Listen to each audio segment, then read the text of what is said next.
Let me see here.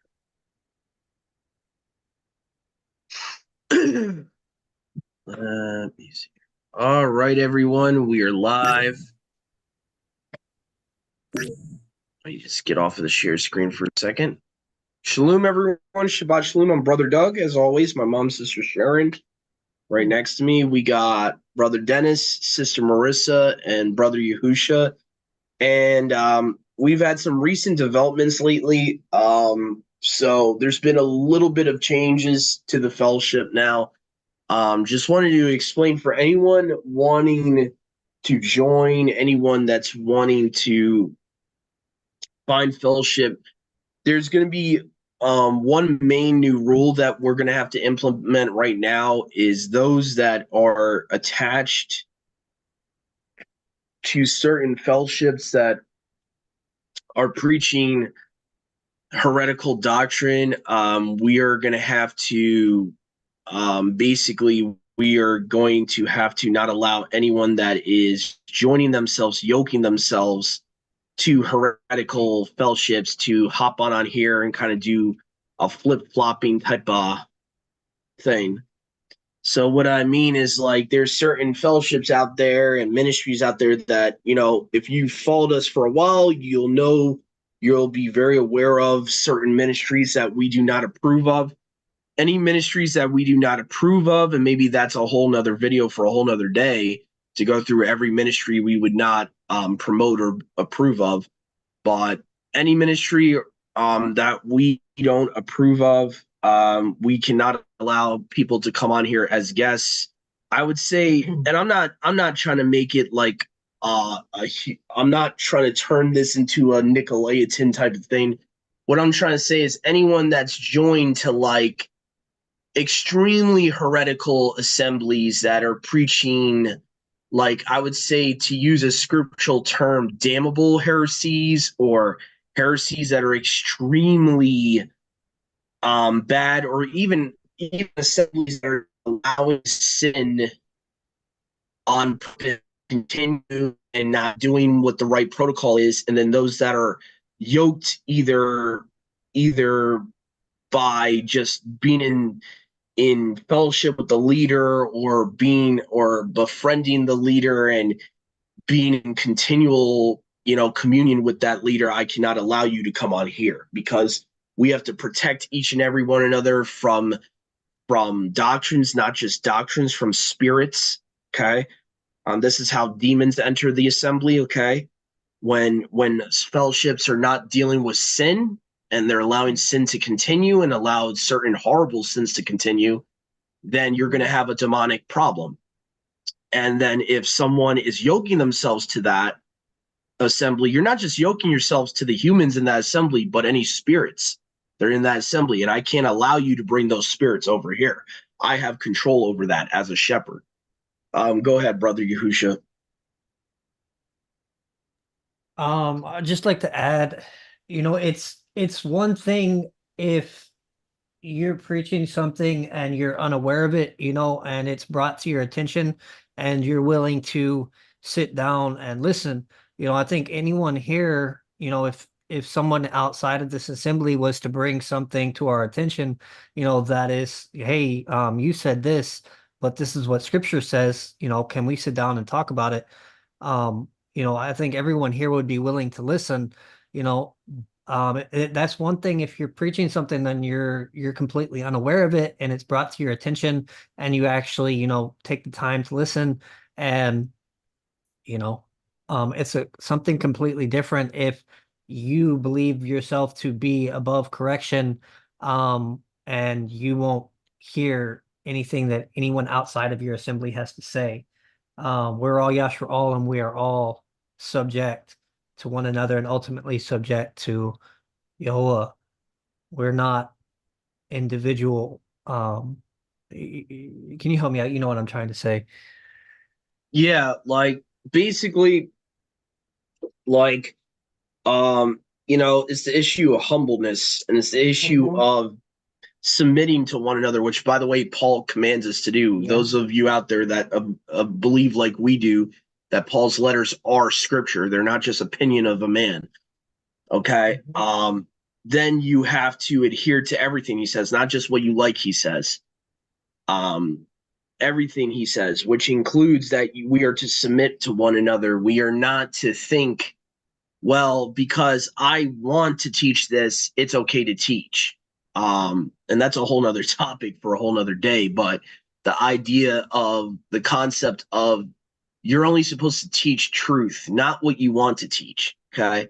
So just because you in your flesh or you as a person personally like something does not give you the right to teach it if it's not true, regardless of your feelings. There's an old saying, the truth doesn't care about your feelings. That's what it is. Yahuwah doesn't care about your feelings. Each and every one of us, idle words that we've said, including teaching, by the way, will be judged on Judgment Day at the White Throne Judgment. Guess what? We're going to be judged for everything we say, including if we taught something we wanted to teach, but it wasn't true. But we went with our flesh and we cared what our flesh had to say, you know.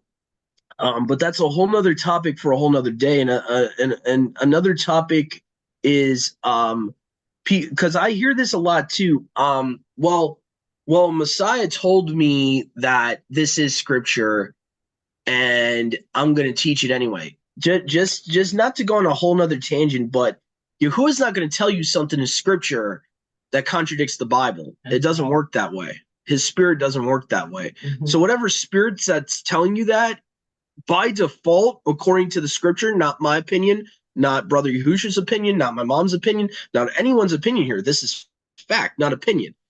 If a spirit is telling you something is scripture or inspired that goes against the Bible, it's not scripture.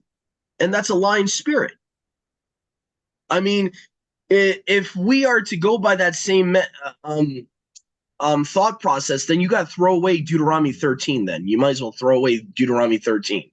You might as well throw away parts of the Torah then, because it's very clear. Yahuwah says, even in the New Testament, test the spirits. What does that mean?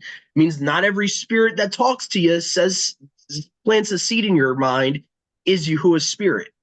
So this is something I think a lot of us in the body of Messiah, not just to attack one person, but a lot of us in the body right now need to work on. We need to work on knowing Yahuwah's voice and knowing what his word literally says in black and white. Yeah. And knowing that anything that contradicts what it says in black and white is not his spirit. I don't care how much you think it's his spirit, it ain't. So, and that's what I want to end with this short little video is that. And we need to understand there is order in the assembly. There is order in the body of Messiah. And we really need to stop being so hippie-ish and so all-inclusive type of spirit.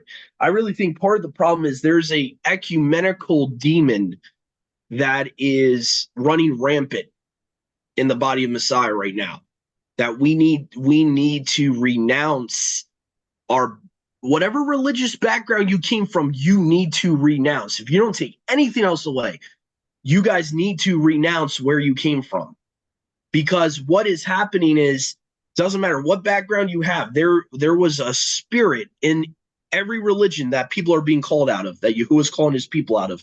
There's a spirit attached.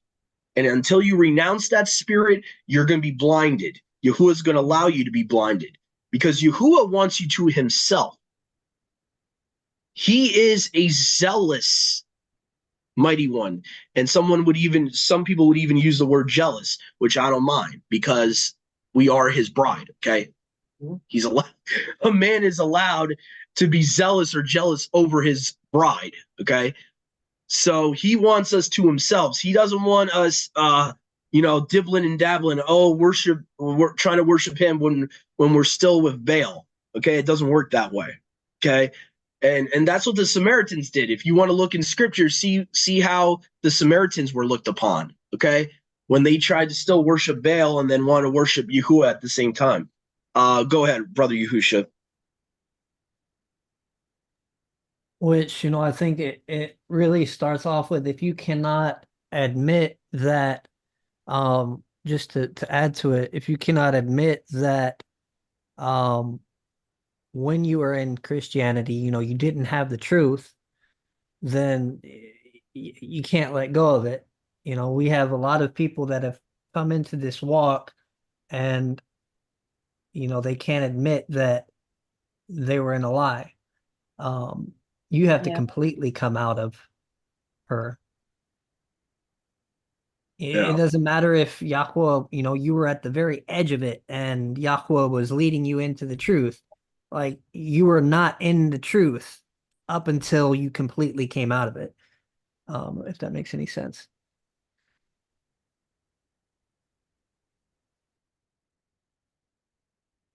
Yep. All right. So I was just muted for a second because I'm typing a lot, and with this mod on my browser here, it's going to make a lot of noises. So, Jeremiah 16:19 is what Brother Yahushua is talking about. I just want to read this and end this little rules video with this. Just end this with you and have you guys really think about this for a second, okay? Going back to the whole idea that the church is a lie. The church system of itself is a lie. And in Yahuwah's own word, it would be considered a lie, because listen to what this has to say here. Okay. Oh, Yahuwah, my strength and my fortress and my refuge in the day of affliction, the Gentiles, us, grafted in believers, it's talking about us here, okay, shall come unto you from the ends of the earth, meaning all four corners of the earth, where all these people have been raised as Gentiles, as heathen, and shall say, surely our ancestors or fathers have inherited lies, vanity, things wherein there is what? No profit. Christianity, no profit. Judaism, no profit. Islam, no profit. Buddhism, no profit. Hinduism, no profit. In Yahuwah's own word, all these religions have zero benefit. Not my words. So this is something we need to understand. It's very important to understand this. In Yahuwah's own word, he would define Christianity as being a Gentile religion. He would not define Christianity as his Abri faith of being in covenant with him. See, this is where it comes from, is this revisionist history. And maybe we need to do a separate message about this, about the true history of Christianity, because maybe people really need to know this. They really need to see where that system comes from. Okay? It is not the apostles were not Christians. Yahushua was not a Christian. None of them were Christians. None of them would have called themselves Christians. They were called Christian one time in the Bible, one time. And it's from Gentiles, mind you, called them Christians. Gentiles, not their own people. Gentiles called them Christians. And it's in Antioch, okay? Antioch had Greek pagans there, okay? Worshippers of Serapis, by the way, were there. So think about this for a second. Serapis was named Christos, right? Okay? Just think about this for a second. So they have a similar messianic figure, howbeit in a pagan religion, but they are probably confusing these Nazarene guys, right, as Christians is what's going on. Because Serapis was worshipped in that region. He was worshipped and he was a counterfeit. He was a counterfeit anointed one. And you could go throughout history, but Serapis, this is where we get the modern Jesus, by the way. Way before the JC of Christianity ever existed, okay? Way before. So, again, he looks just like Zeus, okay? All these go back to Baal, Osiris, okay? They all go back to Nimrod, okay? So this is what we need to understand, is that these pagans were calling the Nazarene by a term they would have been familiar with. They're not saying that, like, we got to stop building doctrine off of one verse like that, okay? That verse is talking about pagans calling people like us something that they could relate to in their pagan heathen culture. So you have to understand the context of that verse. Go ahead, brother. So obviously, another religion like Hinduism, Buddhism, right? This would be a different belief. It would be a different Mashiach. And then also, um, if you were to have someone preaching that they believe in the scriptures, but they do away with the Torah, they have JC, right? That's also the same thing, if not worse. But what would your response be to someone who comes in from a religion that tells them to keep the Torah, however, they call upon JC, and why that would still be not in the truth? That would still be something that they need to come out of. How would you explain that to them? Could you just say that again real quick? I just want to make sure I understood what you said. So like Church of God, Yeah. why that would not be in the truth? That would still be in a lie. Well, the reason, right, would be which comes first, faith or keeping Torah, right? The faith comes first, right? When you preach to the Gentiles, faith in the right person, the right Messiah comes first. So what you really have in the Church of God people is Baal worshipers thinking they're worshiping Yahusha, being deceived and just attaching Torah. That's essentially that's the easiest way I could explain it to someone. It's like when you go to someone that worships this guy, are you going to tell them, "Oh, you're just missing Torah?"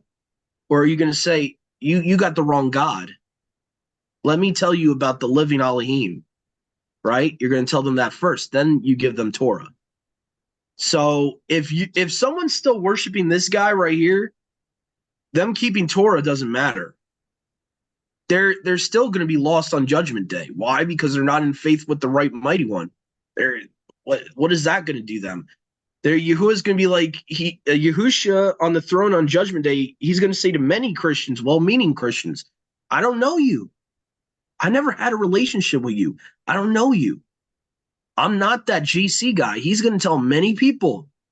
Many people are well-meaning people are going to be like shocked because they think that this guy is Yahusha, and it's not.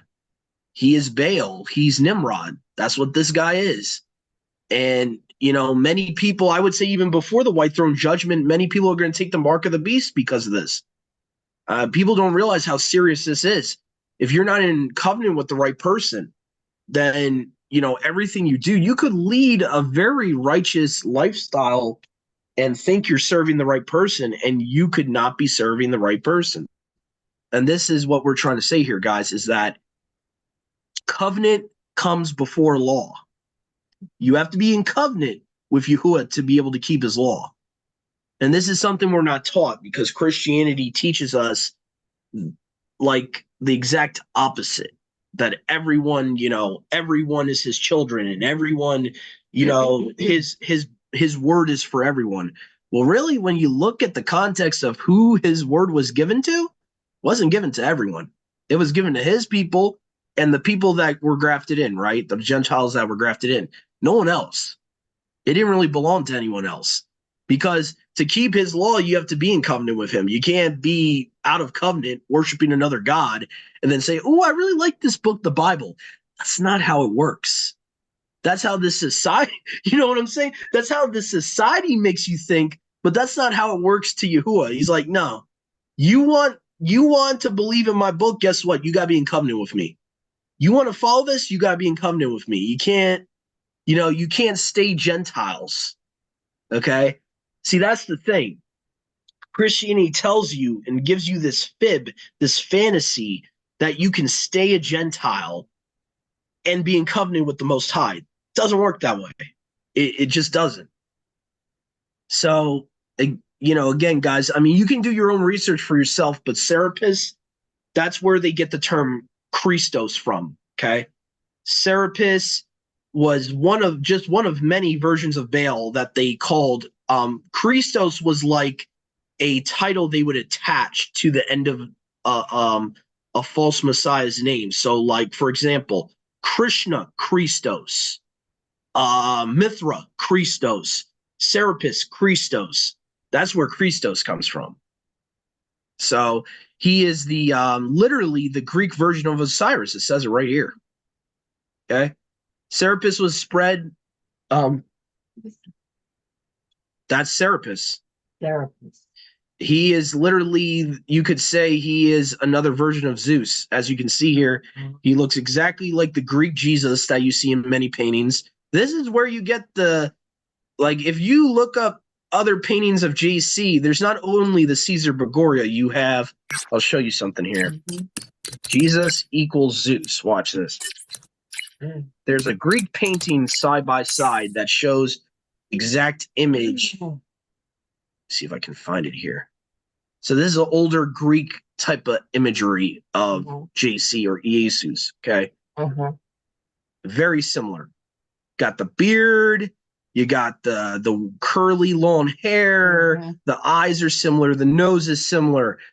This is where we get the white, pale white Jesus image, is from Baal. This is what people need to understand. You are serving Baal, okay? This is what people need to understand. And this is, there's been so many books written about the connection of the Christian JC to Jupiter, Zeus, all these other depictions of Baal throughout history. Isis is another one. You know, Isis supposedly was the Gallic version. But you can see in different portrayals, they're not that different. Oh, here's the one I was looking for. My bad, guys. Here we go. That looks a spitting image of one another. Okay. You know what I'm saying? So this is what we need to understand is, you know, and again, if Yahusha is the same person as the Messiah of the Christians, why are they using this imagery? Think about it. Why would that religion use that imagery? Why would you, you know? Doesn't make any sense. Here's another one. Oh, supposedly too, this symbol, this is something I never caught before. I think this symbol that Constantine used, the P with the X, I think that comes from Zeus, actually. So a lot of people want to say Constantine converted, and this is where this whole story comes from. Constantine converted, and he became a Christian. That even if he did, Christianity comes from paganism, guys. That's what you need to understand. Christianity, to sum it up, just to end this video with, Christianity, to sum it up, is paganism mixed with Gnosticism, mixed with just outright lawlessness, outright throwing away the Torah. If you go to the early Christians, I'm talking about 1st to 2nd century, Epistle Barnabas teaches to not physically keep the Torah or the Sabbath, but to esoterically keep the Torah, okay? A lot of these early Christian writings were Gnostic. This is where they come from. The first Christians were Gnostics. This is what's not taught in your school. This is what's not taught to you in your churches. Why? Because if people knew, you think people would still be Christians? They probably wouldn't. They would realize, like, you know, that our foundation is on sand, okay? But anyway, that's really all I wanted to explain to you guys. Mainly, I know we kind of went on a rabbit trail here, but we really wanted to kind of dive into the bigger issue of this is not knowing who our real brothers and sisters are, because we ourselves were under that deception that we had Yahusha in the church. That's the biggest problem in this walk. I would say 80 to 90% of this Hebrew root stuff is really just Jewish Christians. And I don't mean that in a attacking or a demeaning type of way, but the majority of the Hebrew roots people have not left Christianity. They have not left Christianity. They have not left Judaism. They have not left what they've been in. They've just attached Torah to whatever they had. And that's not how Yahuwah works. You know, in Yahuwah's own word, he says, you know, listen, I'm going to make a covenant with you. These are the terms of my covenant. To have the terms of his covenant, you have to be in his covenant. And we can't have one without the other. So, you know, belief always has to come first. You have to receive the true good news before keeping the Torah. You can't just stay in Jesus and then start keeping the Torah and then trick yourselves into thinking Yahusha's Jesus, so I'm fine. Because that's what we've all done in the past. We've rationalized it with our flesh. We've all done it. We're all guilty of it. We're not trying to attack anyone, but this is the reality.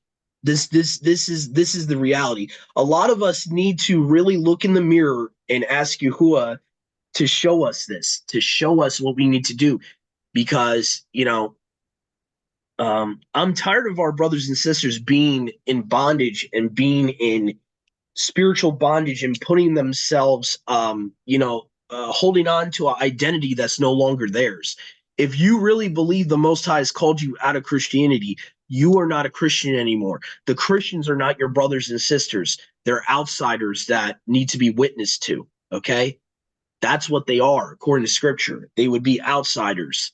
So I think first and foremost, a lot of you out there need to really analyze yourselves and look in the mirror. And I'm not trying to say it in a demeaning way, but you really need to look at your walk and see what's happening here, why you're having such a hard time accepting this. Okay.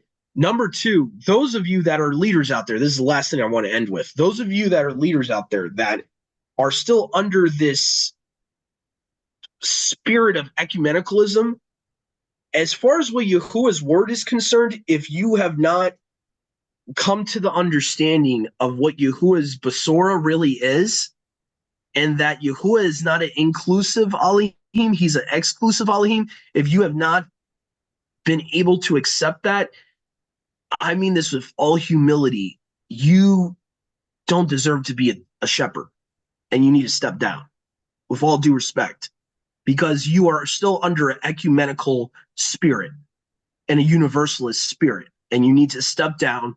You need to learn. You need to learn doctrine again, because that's basics. Paul would have understood this. All the apostles would have understood this. Yahuwah is exclusive, not inclusive. He chooses who he wants, and if you are still under the false assumption that the whole world is Yahuwah's children, everyone's a brother and sister, this type of inclusivity spirit, you need time away. You need to step away. I say that with all due respect, all due humility. You need to do that, because all you're doing is leading more people astray. You're being led astray, and you're leading more people astray. So, take that for whatever, but honestly, that is my suggestion. That is really my suggestion. But anyway, so hopefully you guys got something, out of this new rules video we were trying to do, and hopefully you guys got something out of this. Maybe what Yahuwah was really leading me to say, maybe that was for someone that needed to hear it out there. But again, I didn't mean that in any disrespect what I just said, but I felt like it needed to be said, because we need to understand not everyone's meant to be a shepherd. Not everyone's meant to be a teacher. Some people need to hear and learn before they teach. And, not all of us are meant to be leaders. And that's why Paul says that. All right, my bad, Mom. I get that confused. Is James that says that? I know one of them say that says that you will receive a greater condemnation. I'm not honestly sure. Or a greater judgment. So go ahead, Brother Yahusha. On that same note, it's one thing if you're not the shepherd of the assembly, and it's someone else that's coming in to learn, that's bringing in, that unclean spirit. But it's something completely different if you're the head of if you're the one shepherding that assembly, and you're the one bringing in that unclean spirit. If you still believe that JC is Yahusha, and you think it's okay to listen to Pentecostal Christian or any type of Christian worship, and then make a playlist of it and put that on your channel, and then for anyone that goes on your channel to listen to,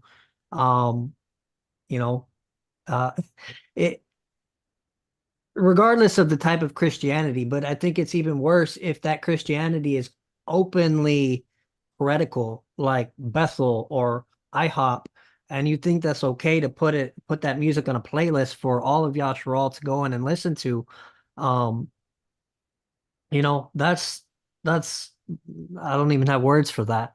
Um, you need to step down. Um,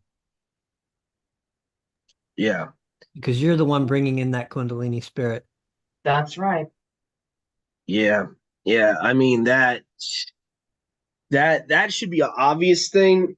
I mean, it's sad that we even have to address that Christian music is not worshiping Yahuwah, that contemporary Christian music is obviously not worshiping Yahuwah. You know, it's a shame that we even have to have that discussion, that this should be obvious, because quite frankly, 90% of them are Catholic. There's been Christians exposing the contemporary music scene. That 100% of them are ecumenicalists, these artists. So why are we, as Yahuwah's people, should know about this stuff? We should not be ignorant to this stuff. You know, we Yahuwah should, you know, is going to hold us a lot more accountable than a Christian that's lost that knows these things. You know, we need to be a lot more accountable, you know, and I get it. Music can be a drug. I get it. It's something that is very addictive, but we have to impale that flesh, man. Oh, definitely. We have to, like, trust me and Brother Yahusha can relate. Okay, there's sometimes where there's an artist you really like listening to. Oh yeah. And we've had to give up Yahuwah artists out there that that's right. that are and it's not easy. That are, like, you know, dabbling with Christianity still, that either believe in the Trinity, or they believe in this, or they believe in that, and we've had to give it up. So we're not speaking about things we have not experienced with the flesh, okay? It's not like we're coming from a place of pride, okay? We get it, okay? But anyway, so hopefully this message was for someone out there. Again, but I just want to reiterate that that is going to be the new rule for here. If you guys, if anyone that wants to come in, there's going to be a stricter screening process now. I'm going to have to know who the new individual is, you know, who basically I want to know, you know, who you're connected to. I would like to know if there's new people coming in. I want to make sure you're not connected to certain heretical ministries mainly. And there's going to be a stricter screening process is the point of this video. It's going to be a lot stricter. I've been kind of loose in the past, but I can't anymore. Unfortunately, I have to be a lot more stricter now. So, you know, so hopefully this video was uplifting to a lot of you out there, and hopefully you guys, you know, just took it in and at least are going to pray about it. And for those of you out there, just be very careful who you're listening to. That's all I can say. That's all I can end with is, even if you're not connected to the person, just realize when you listen to doctrine from a teacher, you know, you got to be very careful. Be very careful. Always test it. Test it against the word. Test what we say. Okay? But I see too much of this in Israel. I was watching a Ox video last night. I was just looking at the comments section of how, you know, we have a tendency to put people on pedestals, and we got to stop doing that. Listen, me nor Brother Yahusha nor any brother out there brought you into this walk. Yahuwah brought you into this walk. Give him the esteem, because I'm starting to see a lot of, and I know people don't mean it, but they're putting people on pedestals and thanking their ministry. Yahuwah uses people as vessels. I'm just a vessel. Brother Yahusha is just a vessel. Brother Ron of Truth Unedited is a vessel. He is not your Messiah. I think people need to be very careful when we start. There's a borderline. There's like I would say there's a very thin gray line between being thankful for Yahuwah using someone to get you into this walk and almost borderline idolatry. And I think there's a there's a thin line, and I'm not trying to falsely accuse anyone. I'm just seeing a lot of this, like thanking the person rather than thanking Yahuwah and all that. Go ahead, Mhm. brother Yahusha. Possibly where that comes from is you have people, even when I was believed that I was being I didn't realize I was being called out of the Cersei at the time, but I was having trouble finding any Cersei that I was even being fed, and so I would go from Cersei to Cersei trying to find the right Cersei, even though there there is no right Cersei. But possibly what this could be is, you have people leaving these Cerseis because they're not being fed, but then, instead of going and trying to allow Yahweh to feed them and studying for themselves, now they're resorting to these online ministries, such as Truth Unedited or whatever it may be, and allowing that to be the person that feeds them rather than, just allowing it to be, um, you know, feeding yourself and then, every now and then going and listening to someone or, as a backup. You're muted. I just want to clarify myself. I'm not attacking Ron. I'm just using him as an example of what I see a lot lately with people like putting people on pedestals. And I know Ron would not want that either. And I know he's trying to deal with it as nicely as possible. But what I see a lot in just so many ministries is people following the leader and getting to a point where it's almost like the pastor syndrome. It's almost like the same thing as like you're it's like a pyramid scheme where you're putting this person on such a high pedestal that when that person fails or messes up, then you're like, you know, you're putting them on such a high pedestal. We're all vessels. That's all we are. Mhm. All of us brothers and sisters were vessels. We shouldn't be put on a high pedestal, high esteem. This is the biggest problem. And to me, that's what I was just trying to point out. So it was not a knock on Ron at all. It was just me using example because that's what I see. I see comments of, thanking him rather than thanking Yahuwah, which I think he himself, if he was here, he would even say, you need to all esteem to Yahuwah, not me. So I think we need to be very careful about that. But yeah, I would agree with Brother Yahusha. It comes from a upbringing in the church of putting your shepherd or your leader in such a high, way too high of esteem.